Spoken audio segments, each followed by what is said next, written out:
আচ্ছা, তোমরাই বলো, মা দুর্গাকে দেখতে যাওয়ার জন্য কি নতুন জামা পরতেই হয়, নাকি পুরনো জামা পরে মা দুর্গাকে দেখতে যাওয়া যাবে না? আমি মনে করি মাকে দেখার জন্য লাগে শুধু মন ভরা ভক্তি আর অসীম শ্রদ্ধা মায়ের প্রতি। নমস্কার, কেমন আছেন সবাই? বাংলাদেশি মেয়ে, ইন্ডিয়ান বউ, আমার নতুন আরেকটি ব্লগে সবাইকে স্বাগত। কলকাতায় না মহালয়ার দিন থেকে মাকে দেখা শুরু হয়ে যায়, শেষ হয় গিয়ে একাদশীর দিন। গত বছর আমি কলকাতায় পুজো কাটিয়ে যা বুঝতে পেরেছি, গত বছর আমি আমার বর দুজনে মিলে মহালয়ার থেকে শুরু করে একাদশী পর্যন্ত মাকে দেখেছি।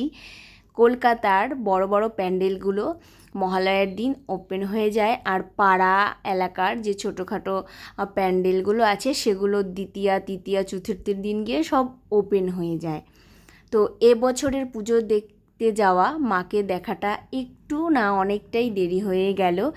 এবছর চতুর্থীর দিন রাতে আমরা দুজনে মিলে বেরিয়েছি একটু কাজ করতে করতে বর বলছে, চলো কেষ্টপুরের অনেকগুলো প্যান্ডেল ওপেন হয়ে গেছে, মাকে গিয়ে দেখে আসি। আমি বলি, বলো কি, দৈনন্দিন দিনের মতো বের হইছি, না সাজুগুজু করছি, না নতুন জামা পরছি, এভাবেই চলে যাব, সবাই না কত সাজুগুজু করছে।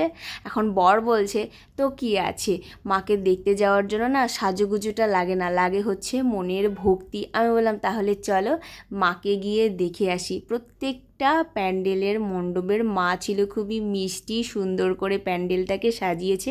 আর প্রত্যেকটা মণ্ডপের কিন্তু আলাদা আলাদা থিম হয়। মাকে দেখে ফুচকা খেয়ে চলে এলাম আমাদের ক্লাবের, মানে আমাদের পাড়ার প্যান্ডেলে। খুব মিষ্টি মা, মাকে নিয়ে এসছে মণ্ডপে, আর প্যান্ডেলটাও খুব সুন্দর করে সাজানো হচ্ছে। আর সবাইকে শুভ চতুর্থীর অনেক অনেক শুভেচ্ছা।